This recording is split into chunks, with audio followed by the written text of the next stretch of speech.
요즘 뉴스나 소셜미디어를 보면 당장이라도 3차 세계대전이 터질 것처럼 공포 분위기가 조성되고 있습니다.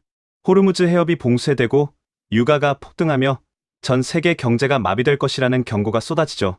하지만 냉정하게 지도를 펼쳐보십시오. 지금 벌어지는 일들은 단순한 보복이나 종교적 갈등이 아닙니다. 최근 미국과 이스라엘이 이란 수뇌부를 타격한 에픽 퓨리 작전의 본질은 따로 있습니다. 이것은 이스라엘이라는 우방을 지키기 위한 방어전이 아니라 미국의 21세기 핵심 국익인 물류, 고속도로를 개통하기 위한 거대한 장애물 제거 작업입니다. 즉, 경제적 이득을 위해 지정학적 알박기를 시전 중인 세력을 밀어버리는 초대형 강제 철거인 셈입니다. 미사일 굉음 너머에서 조용히 설계되고 있는 새로운 돈의 흐름을 보지 못하면 우리는 다가올 거대한 경제적 해이를 피할 수 없습니다. 국제 정치를 움직이는 가장 강력한 엔진은 이념도 종교도 아닌 바로 돈과 자원 통제력입니다. 강대국들의 리더들은 지도를 바둑판처럼 활용하며 철저하게 실리 위주로 움직입니다. 현재 이 바둑판의 핵심은 중동이 아니라 인도와 유럽의 결합에 있습니다. 최근 인도는 유럽자유무역연합과 거대한 FTA를 맺었고 유럽연합 본체와도 역대급 무역협정을 타결했습니다. 세계 최대 인구 대국이자 포스트 차이나로 불리는 인도가 세계 최대 소비 시장인 유럽과 관세 장벽을 허문 것입니다. 인도의 저렴한 노동력으로 생산된 물건들이 유럽으로 프리패스처럼 쏟아져 들어갈 준비가 끝났다는 뜻입니다. 그런데 여기서 치명적인 문제가 발생합니다. 제도적으로는 길이 열렸는데 물건을 실어 나를 물리적인 하드웨어가 고장난 상태라는 점입니다. 우리는 흔히 수에즈 운하만 열려 있으면 물류가 해결된다고 생각합니다. 하지만 현실은 다릅니다.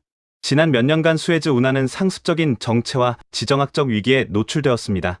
예멘의 후티 반군이 홍해에서 상선들을 공격하자 글로벌 해운사들은 막대한 비용과 시간을 들여 아프리카 희망봉을 돌아가는 노선을 택하고 있습니다.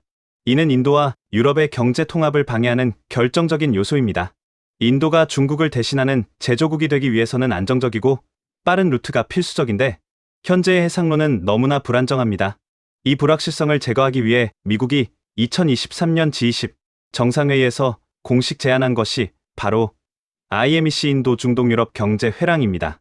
이 프로젝트는 인도에서 배로 물건을 실어 아랍에미리트에 내린 뒤 사우디 사막을 기차로 가로질러 이스라엘 항구에 도달하고 거기서 다시 지중해를 건너 유럽으로 꽂아 넣는 혁신적인 계획입니다. 이 완벽해 보이는 IMEC 플랜의 정중앙에 이란이 버티고 있습니다. 이란은 중국과 손을 잡고 미국의 영향력을 차단하려 하며 대리 세력인 후티 반군, 하마스, 헤즈볼라를 통해 물류 거점들을 끊임없이 위협합니다. 특히 IMEC의 유럽행 종착지인 이스라엘을 폭격하는 행위는 단순한 테러를 넘어 미국의 경제 지도를 찢어버리겠다는 선전포고와 같습니다. 2023년 바이든 대통령이 IMEC를 발표하자마자 같은 해 가을 이스라엘 하마스 전쟁이 터진 것이 과연 우연일까요? 전문가들 사이에서는 이것이 우연이 아니라는 추측이 지배적입니다. 이란은 중국의 1대1로 전략에 깊숙이 가담하며 수백억 달러의 투자를 받았고 미국의 새로운 물류망이 완성되는 것을 사활을 걸고 막아야 하는 입장입니다. 결국 이란과의 충돌은 미래 경제 주도권을 놓고 벌이는 미국과 중국의 대리전 성격이 짙습니다. 트럼프 정부와 미국의 전략가들이 그리는 미래는 명확합니다.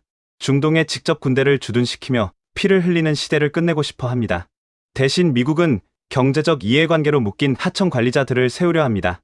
IMEC를 통해 이스라엘, 사우디아라비아, 아랍에미리트를 하나의 거대한 돈줄로 묶어버리면 이들은 자신의 기찻길과 항구를 지키기 위해 알아서 이 지역을 안정화하려 들 것입니다. 이는 과거 냉전 시대에 경제적 상호 의존성을 높여 전쟁을 억제했던 신자유주의적 전략의 21세기 버전입니다. 미국은 이들에게 중동의 치안과 물류 방어를 맡기고 하청, 자신들은 더 중요한 전선인 아시아로 눈을 돌려 중국과의 진검승부를 준비하겠다는 계산입니다. IMEC의 성공은 곧 완벽한 차이나 패싱을 의미합니다. 중국의 1대1로는 육로와 해로를 통해 전 세계를 중국 중심으로 묶으려 하지만 IMEC는 중국을 완전히 배제한 채 인도와 유럽을 직접 연결합니다. 이는 중국의 제조 역량을 인도로 대체하고 중국의 자원 통제력을 약화시키는 치명적인 무기가 됩니다. 미국이 이란 수뇌부를 제거하고 이란의 영향력을 축소하려는 이유는 이들이 언제든 IMEC라는 전원, 스위치를 끄고 켤 수 있는 위치에 있기 때문입니다. 경제 고속도로 한복판에 언제 터질지 모르는 시한폭탄을 두고 장사를 할 수는 없는 법입니다. 따라서 지금의 군사적 타격은 이 고속도로를 안전하게 개통하기 위한 사전 정지 작업이라고 볼 수 있습니다. 많은 분석가들이 이번 사태를 보며 미국이 또다시 중동의 늪에 빠졌다고 비판합니다. 하지만 이는 구시대적인 시각에서의 원인 분석일 뿐입니다. 과거 부시 정부의 이라크 전쟁이 민주주의 전파라는 명분 아래 명확한 출구, 전략 없이 진행되었다면 지금의 작전은 철저하게 자본의 논리에 따라 움직입니다. 실패 사례로 꼽히는 과거의 중동 개입과는 달리 이번에는 사우디와 이스라엘이라는 강력한 현지 파트너들이 경제적 이익을 위해 자발적으로 동참하고 있습니다. 원수간이었던 이들이 손을 잡는 이유는 평화 때문이 아니라 수익 때문입니다. 만약 우리가 이 사태를 단순한 전쟁으로만 본다면 전 세계 공급망이 요동치는 진짜 이유를 놓치게 될 것입니다. 실제로 사우디아라비아와 이스라엘의 마쿠 협력은 놀라운 수준입니다. 사우디는 석유 이후의 시대를 대비해 네옴시티와 같은 거대 프로젝트를 추진 중이며 이를 위해서는 이스라엘의 기술력과 IMEC라는 물류망이 반드시 필요합니다. 이스라엘 역시 유럽으로 향하는 에너지와 물자의 허브가 됨으로써 국가 안보를 경제적 층위에서 보장받으려 합니다. 이들의 자본주의적 동맹은 이미 가시적인 성과를 내고 있으며 이란의 위협이 사라질수록 이 결속은 더욱 단단해질 것입니다. 원수도 돈 앞에서는 친구가 될 수 있다는 사실을 이 두 나라가 몸소 증명하고 있습니다. 이제 시선을 한국으로 돌려봅시다. 우리가 걱정해야 할 것은 당장의 유가 상승이나 코스피 하락만이 아닙니다. 진짜 위기는 한국이 이 거대한 바둑판에서 소외될 가능성에 있습니다. 인도와 유럽이 무관세로 연결되고 IMEC를 통해 물류비가 획기적으로 낮아진다면 유럽 시장에서 한국 제품의 가격 경쟁력은 순식간에 사라질 수 있습니다. 인도에서 찍어낸 저렴한 물건들이 기차를 타고 며칠 만에 유럽에 도착할 때 한국에서 배를 타고 한 달 넘게 걸려오는 물건을 누가 사겠습니까? 또한 중국에 공장을 둔 한국 기업들은 차이나 패싱의 직격탄을 맞게 될 것입니다. 우리는 지금 당장 인도의 가능성을 재평가하고 새로운 물류망인 IMEC에 어떻게 올라탈 것인지 전략을 세워야 합니다.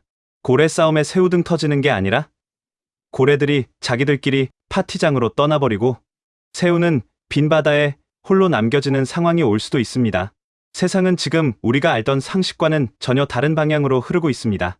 2026년 현재 벌어지는 이란 전쟁의 포성은 사실 새로운 경제 시대의 개막을 알리는 축포에 가깝습니다. 미국은 냉정하게 자국 이익을 위해 지도를 다시 그리고 있으며 그 지도 위에 한국의 자리가 있는지는 전적으로 우리의 대응에 달려 있습니다. 한 발 뒤로 물러나 큰 그림을 보십시오. 미사일 너머에 있는 거대한 자본의 물줄기를 파악해야 살아남을 수 있습니다. 오늘 분석이 여러분의 통찰력을 넓히는 데 도움이 되셨나요? 여러분은 이 거대한 체스판에서 한국이 어떤 수를 두어야 한다고 생각하시나요? 댓글로 소중한 의견을 남겨주세요. 다음 시간에는 IMEC가 가져올 구체적인 산업별 변화를 더 깊이 파헤쳐 보겠습니다. 구독과 알림 설정 잊지 마시고 다음 영상에서 뵙겠습니다.